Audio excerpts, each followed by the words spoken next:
चर्चा तेरी बर्बादी की लिखी है आसमानों पे, नहीं समझेगा तो मिट जाएगा, दास्ता भी नहीं पाओगी दास्तानों में। अकेले को जाके जब लड़ाई लड़नी पड़ती होगी, पूरे देश की बीजेपी टूट के पड़ती होगी। एक कहा करता 75 पार, दूसरे ने कहा जमुना पार, इलेक्शन का नचीता आते दोनों बन गए पक्के यार।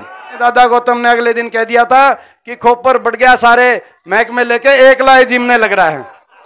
सर्दी के महीने में मेरे ख्याल आज रिकॉर्ड सर्दी का दिन है, मगर रिकॉर्ड सर्दी के दिन में बड़ौदा हल्के ने रिकॉर्ड का बनाने का काम किया है। इतनी बड़ी, और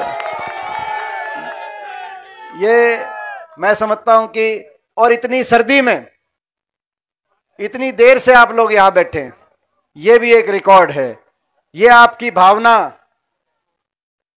ये आपकी जो भावना यहां बैठ के, जो आपकी भावना से हमें जो ऊर्जा मिली है, जो हमें हौसला मिला है, वो आपकी वो भावना और आपके दिया हुआ वो हौसला रंग लेके आएगा, हरियाणा में बदलाव लेके आएगा, आपकी सरकार लेके आएगा।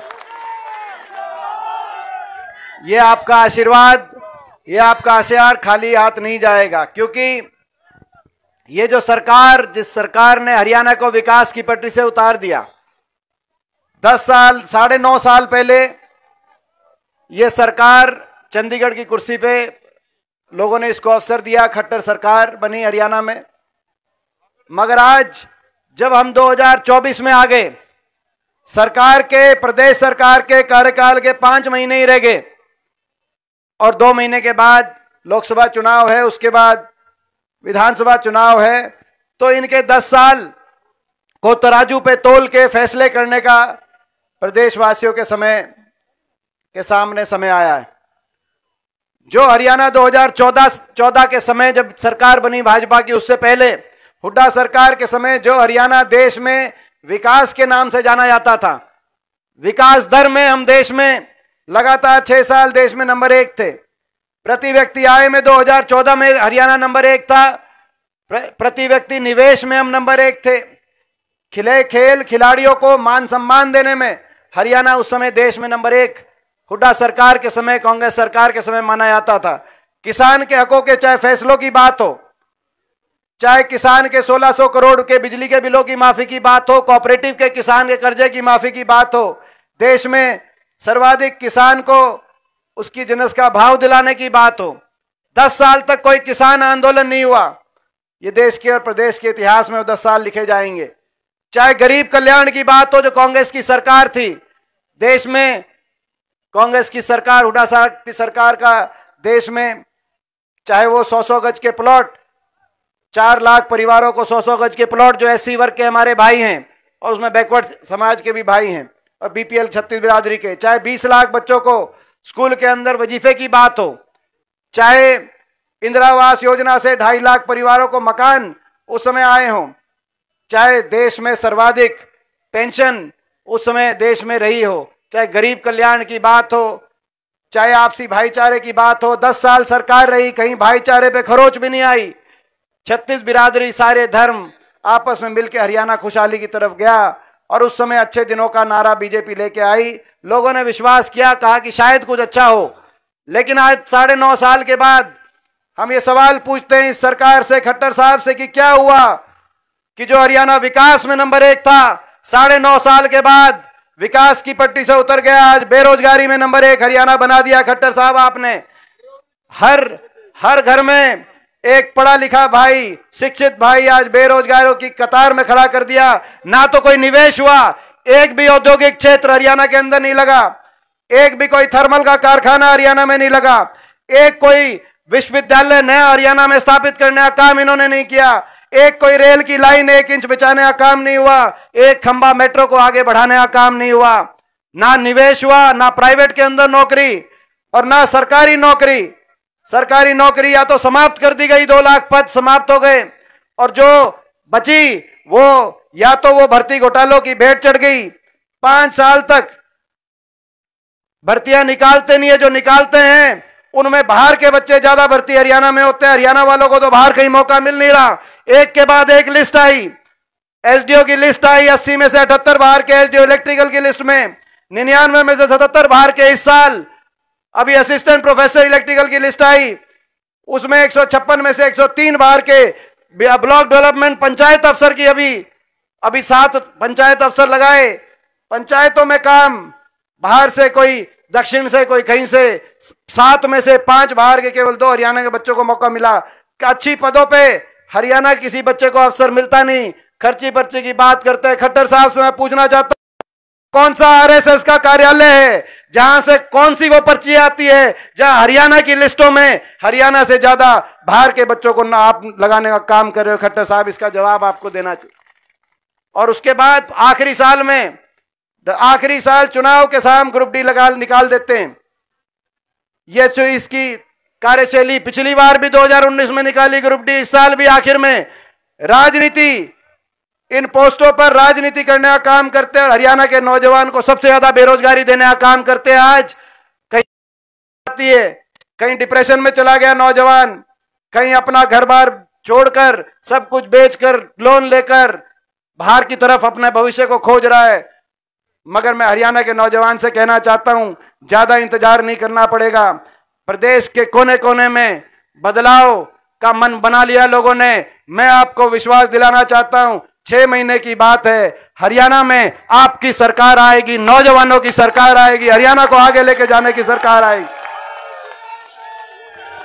ये आज सबसे ज्यादा बेरोजगारी, प्रदेश में सबसे ज्यादा महंगाई, सबसे महंगी बिजली, सबसे ज्यादा वैट, सबसे ज्यादा महंगाई और सबसे ज्यादा भ्रष्टाचार, क्योंकि ये सरकार बनी भ्रष्टाचार पे।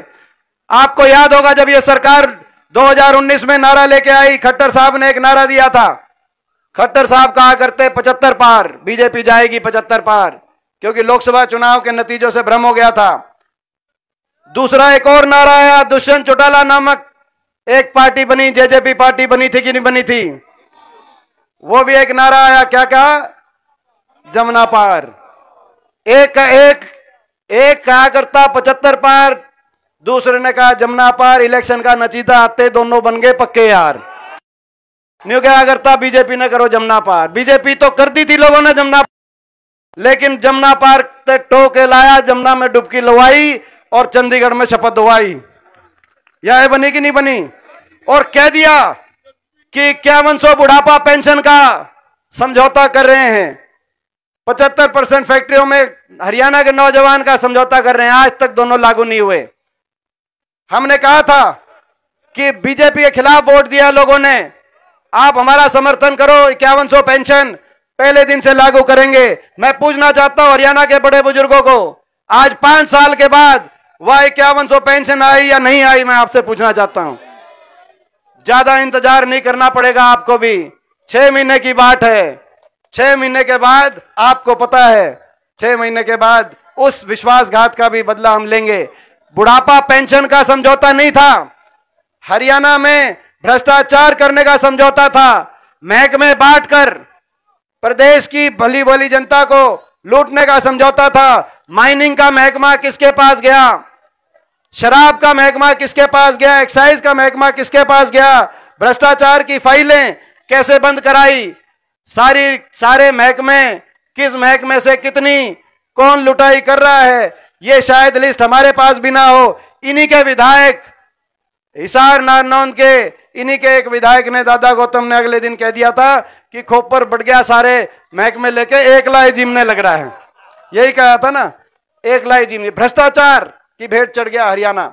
मगर इससे भी ज्यादा जो टीस है मेरे दिल में, ठीक है हरियाणा आज बेरोजगारी में नंबर 1 बना दिया, महंगाई में नंबर 1 बना दिया, भ्रष्टाचार में नंबर 1 बना दिया, विकास की पटरी से उतार दिया, लेकिन हर वर्ग का जो तिरस्कार किया इस सरकार ने। आज हम ये लड़ाई जो लड़ रहे हैं, हरियाणा के हर नागरिक की, हरियाणा वासी के मान सम्मान की भी लड़ाई लड़ रहे हैं। कोई ऐसा वर्ग नहीं जो इस सरकार की तानाशाही से सड़क पर ना आया हो, और कोई ऐसा वर्ग नहीं जिसका अपमान ना किया हो। 1 साल तक किसान बैठा रहा, 750 किसानों के घरों के चिराग बंद हो गए किसान आंदोलन के अंदर। किसान के प्रति एक सहानुभूति का एक शब्द नहीं। ये कह सकते थे इनकी मांग नहीं मानेंगे, लेकिन हमें दुख है किसी का कोई चला गया। मुझे याद है जब हम यहां पे आए थे, बड़ौदा गांव में ही आए थे, जब पहला किसान गया था अजय मोर, मैं पूछना चाहता हूं, आप सब हमारे साथ थे उस दिन। उसकी एक जो है 3 छोटी छोटी बेटी स्कूल के अंदर, इसी ठंड के महीने में आंदोलन में गया था, शव वापस आया, 3 बेटी, आधा किले का जमींदार था मेरा भाई। कोई किसी ने यह भी नहीं कहा कि हमें दुख है। बीजेपी के किसी सांसद, मंत्री, आखिरी किसी छोटे से छोटे पदाधिकारी ने आज तक नहीं कहा। और संसद के अंदर जब मैं जाता था और गवाही देता था, लड़ाई लड़ता था आंख में आंख डाल के, आप समझ सकते हो, हरियाणा के 15 सांसद हैं, 10 लोकसभा के, 5 राज्यसभा के, 14 बीजेपी के सांसद हैं। अकेले को जाके जब लड़ाई लड़नी पड़ती होगी, पूरे देश की बीजेपी टूट के पड़ती होगी, और आंख में आंख डाल के, अब मैं कहता था सहानुभूति के 2 शब्द कह दो, तो कहते थे नहीं कहेंगे, ये तो किसान नहीं है, ये तो उपद्रवी है, ये तो देशद्रोही है। और मैं कहता था आंख में आंख डाल के कि ये उपद्रवी, जिनको देशद्रोही आप बता रहे हो, ये वही है जिनका एक बेटा ट्रैक्टर का स्टीयरिंग पकड़ के देश को खाद्य सुरक्षा देता है, तो दूसरा बेटा फौज में चीन और पाकिस्तान के बॉर्डर पे देश को सुरक्षा देने का काम करता है। आप इनको यूं अपमानित मत करो। मैं पूछना चाहता हूं, आपका बेटा था, आपका भाई था, आपका बच्चा था, आपकी लड़ाई ना लड़ता तो वहां क्या करता? मगर जब देश की सारी बीजेपी खड़ी होकर, मगर जो अकेलापन मैंने वहां महसूस किया होगा, मैं आज बड़ौदा के 36 बिरादरी के अपने बड़े बुजुर्गों से सबसे पूछना चाहता हूं, भाई वहां तो मैं अकेला रह गया था, मगर जब अभी इलेक्शन आएगा तो तब मैंने अकेला तो नहीं पड़न दोगे? मैं आपसे ये पूछना चाहता हूं। ये लड़ाई मान सम्मान की भी लड़ाई है, किसान का अपमान, हमारी बहन बेटियों का, खिलाड़ियों को दिल्ली की सड़कों पे कैसे बेटियों को घसीटने का काम किया, उनको अपमानित करने का काम किया, जो मुख्यमंत्री उनके साथ फोटो खिंचवाते हैं, प्रधानमंत्री, खेल मंत्री जो उनके साथ फोटो खिंचवाते हैं, हरियाणा के मंत्री एयरपोर्ट पहुंच जाते हैं, दिल्ली के एयरपोर्ट, कोई हमारा बच्चा मेडल लेके आए, उनको अपने हाल पे छोड़ दिया उन बेटियों के लिए। एक शब्द भी किसी ने यह नहीं कहा जो वो जमुना में अपना मेडल बहाने गई कि आपके साथ न्याय कराएंगे। उनका अपमान, कर्मचारी गए अपने ओल्ड पेंशन स्कीम के लिए, उन पे लाठीचार्ज, मनरेगा के मजदूर गए अपनी दिहाड़ी बढ़वाने और 100 दिन से ज्यादा के दिन बढ़वाने करनाल पे, उन पे लाठीचार्ज, आंगनवाड़ी और आशा वर्कर गई, उन पे लाठीचार्ज, सरपंच गए, सरपंचों का भी लाठीचार्ज, कोई ऐसा वर्ग, ग्रामीण चौकीदार गए, ग्रामीण चौकीदारों पे भी लाठीचार्ज, हर वर्ग को लाठी की भाषा से जवाब इस सरकार का मिला। इतना घमंड, इतना अहंकार, मुख्यमंत्री जी मैं बताना चाहता हूं आपको घमंड हो गया होगा, उप मुख्यमंत्री को घमंड हो गया होगा, लेकिन ये हरियाणा है, ये देश ऐसा देश है, इस देश में किसी का घमंड नहीं टिका। मैं चुनौती के साथ आज कहना चाहता हूं, मेरा ये बयान नोट करके आप रख लो, इनका घमंड टूटेगा, आने वाले समय में इनका घमंड तोड़ने का काम हरियाणा करेगा। मगर मैं एक बात कहना चाहता हूं, अभी लोकसभा चुनाव, ये लोकसभा चुनाव में पूरी देश की नजर हरियाणा पे होगी। लोकसभा चुनाव में पूरी देश की नजर हरियाणा पे होगी। हरियाणा क्या जवाब देता है? हरियाणा किसके साथ खड़ा होता है? उन किसान परिवारों के साथ, उन किसानों के साथ, या उन किसानों के साथ अन्याय करने वाले के साथ? हरियाणा किस तरफ खड़ा होता है? उन बहन बेटियों के साथ या उन पर अन्याय करने वालों के साथ? हरियाणा किस तरफ खड़ा होता है? उन गरीब के साथ या उनको साथ अन्याय करने वालों के साथ? उन बेरोजगारों के साथ, देश में जो सबसे ज्यादा बेरोजगारी झेल रहे हैं, या बेरोजगारी देने वालों के साथ? हरियाणा किसके तरफ खड़ा होता है? उन अहंकारियों के साथ, या जो उनके अहंकार तोड़ने की और हरियाणा को विकास में दोबारा नंबर 1 बनाने की लड़ाई लड़ रहे हैं? राज आपका बनेगा। हरियाणा के कोने कोने से आवाज आ रही है। मैं विश्वास दिलाता हूं, पूरे प्रदेश में एक आप देखते हो, एक दिन भी हम रुकते नहीं हैं, किसी दिन घर पे रुकते नहीं हैं। 10 साल हो गए लगातार लड़ाई लड़ रहे हैं, ना घर देखा ना परिवार देखा, लड़ाई लड़ रहे हैं, मान सम्मान की लड़ाई लड़ रहे हैं, हरियाणा को दोबारा से विकास की तरफ लेके जाने की लड़ाई लड़ रहे हैं। आप भी साथ उस लड़ाई में बहुत हौसला देते हो, लगते हो। मैं ये कहना चाहता हूं, मगर ये जो अग्नि परीक्षा लोकसभा चुनाव की आएगी, इसमें जितना भाई एक के पास मैं जाऊंगा तो 10 के पास आपको भी जाना पड़ेगा। मैं ये पूछने आया हूं आज बड़ौदा हल्के से। इसमें लड़ाई मिलजुल के लड़नी पड़ेगी। ये चक्रव्यूह रचेंगे, ये चक्रव्यूह रचेंगे हरियाणा की तरफ। पूरे देश की नजर होगी। पिछली बार रोहतक में आपने देखा था, सोनीपत में आपने देखा था, रोकने के लिए साम दाम दंड भेद सरकारी हर मशीनरी का दुरुपयोग कि दोबारा से किस तरीके से रोकें। इस बार भी बीजेपी के सारे सांसद, जब मैं जाता हूं पार्लियामेंट के अंदर, खुल के कहते हैं हमने प्लान बना लिया है, देश में सबसे ज्यादा तेरे को निशाने पे हमारी पार्टी लेगी। और मैं कहता हूं आप ले लो मेरे को निशाने पे, मुझे कोई परवाह नहीं। मेरे साथ 36 बिरादरी का मेरा भाईचारा, मेरा परिवार है, आप निशाने पे ले लो। तो ये तो भाई मैं आपसे पूछना चाहता हूं, इस चुनाव में मैं हुड्डा साहब को पूरे हल्के की तरफ से, भाई ये पूरे अपने हल्के की तरफ से, आप सबकी तरफ से हुड्डा साहब को ये आश्वासन हम दिला दें भाई कि भाई आप ये लड़ाई में, आप पूरे हरियाणा में आपको जाना है। ये 6 महीने देखो, एक बात कह के गए थे, आप समझना, छोटी बात को ज्यादा समझना। चौधरी छोटूराम ने एक बात कही थी, चर्चा तेरी बर्बादी की, चर्चा तेरी बर्बादी की लिखी है आसमानों पे, चर्चा तेरी बर्बादी की लिखी है आसमानों पे, नहीं समझेगा तो मिट जाएगा, दास्तां भी नहीं पाओगी दास्तानों में। मैं आज आपको कह रहा हूं, ये जो चुनाव है, ये चुनाव हरियाणा के भविष्य को बचाने का चुनाव है। इस चुनाव में सबको मिलकर लड़ना, आज माहौल आपका बन गया।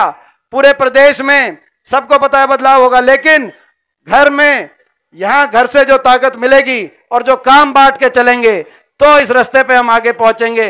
तो मैं आपसे पूछना चाहता, 6 महीने के लिए हुड्डा साहब को पूरे हल्के की तरफ से ये विश्वास दिला दें कि भाई आप यहाँ पे आओगे नहीं आओगे, किसी की कोई हाजिरी लगेगी नहीं लगेगी, आपकी हाजिरी हम लगाएंगे, आपकी लड़ाई हम लड़ेंगे, जहां आप कब कहोगे वहां पहुंचेंगे।